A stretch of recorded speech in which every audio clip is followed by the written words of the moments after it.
যে অন্তর্বর্তীকালীন সরকারের সময় ইতিহাসের সবথেকে বেশি ঘুষ লেনদেন হয়েছে। জামাত এবং শিবিরের সাবেক কর্মী ছাড়া এনসিপিতে আর কিচ্ছু নাই। আচ্ছা দেখেন, সারজিস আলম কি বলেছিল যে আমরা সবসময় অন্তর্বর্তীকালীন সরকারকে মিস করব, কারণ ওই সরকারের সময় উপদেষ্টাদের বেডরুমে ঢুকে যেতে পেরেছে। ভাই বলে নাই?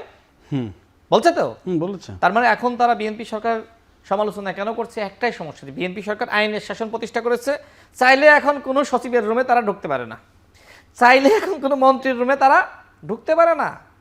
18 মাসে যে মানে লুটপাটটা তারা করলো, এর প্রতিবেদন তো স্বয়ং টিআইবি তারা প্রকাশ করেছে যে অন্তর্বর্তীকালীন সরকারের সময় ইতিহাসের সবথেকে বেশি ঘুষ লেনদেন হয়েছে।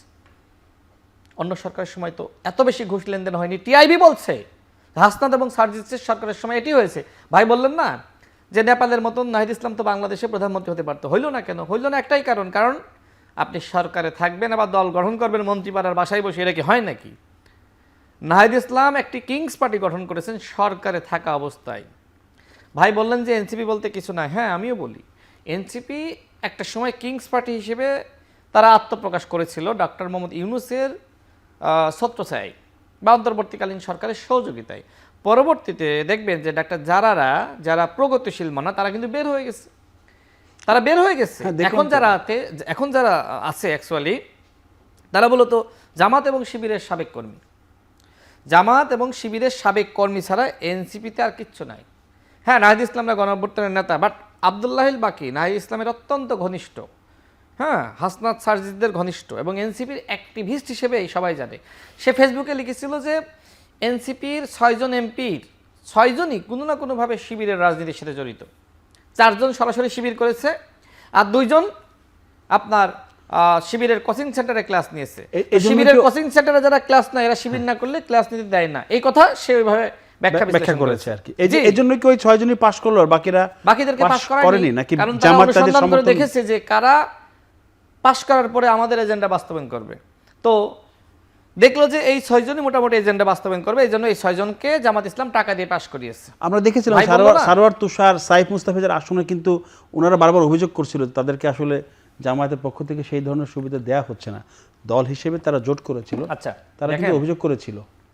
তো তাহলে তো আপনি তো আরেকজন প্রমাণ, আপনার কাছে তো আমার থেকে বেশি তথ্য আছে। আচ্ছা দেখেন, তুষার সাহেব এখন তো জামাতের নেতা হয়ে গেছেন, ওই সময় তিনি এনসিপির নেতা ছিলেন, তিনি ওই সময় জামাতের বিরুদ্ধে বিশাল বিপ্লবী ছিলেন। এখন দেখবেন যে এনসিপির বিরুদ্ধে সমালোচনা করলে তো তুষার সাহেব কিছু বলে না, জামাতের বিরুদ্ধে সমালোচনা করলে তিনি খুব প্রতিবাদী হয়েছেন, কারণ তার টার্গেট হলো আগামীবার এমপি হবে জামাতের সহযোগিতায়, সুতরাং এখন থেকে জামাত হইতে হবে। তো এইভাবে যারা একটু প্রগতিশীল মনা ছিল এনসিপির মধ্যে তারা এখন জামাত হয়ে যাচ্ছে। এই যে মনিরা শারমিন আমাদের ছোট বোন, তাই না, সে দেখবেন এক সময় জামাতের বিরুদ্ধে খুব সোচ্চার ছিল। সে বিভিন্ন টকশোতে বলেছে যে লিখে রাখেন, যদি এনসিপি জামাতের জোটে যায় এবং সেক্ষেত্রে সংরক্ষিত নারী আসনের এমপি আমি হব না। কিন্তু পরবর্তীতে সে কিন্তু সেটি হইতে যাচ্ছিল। তার দুর্ভাগ্য যে সে আসলে হইতে পারে নাই। তার বক্তব্যগুলো খেয়াল করবেন, এখন তার বক্তব্যগুলো ঠিক জামাতের পক্ষে। মানে এনসিপির মধ্যে এখন প্রতিযোগিতা চলছে কে বড় জামাত হবে। তো এই প্রতিযোগিতা যদি এনসিপির মধ্যে চলে, এনসিপি থাকে, তো ভাই যেটি বললেন এনসিপি এখন শেষ হয়ে গেছে, আমিও বলবো যে এনসিপি আর জামাতের ভিতরে এখন কোনো পার্থক্য নেই। 1 মিনিটে শেষ করি।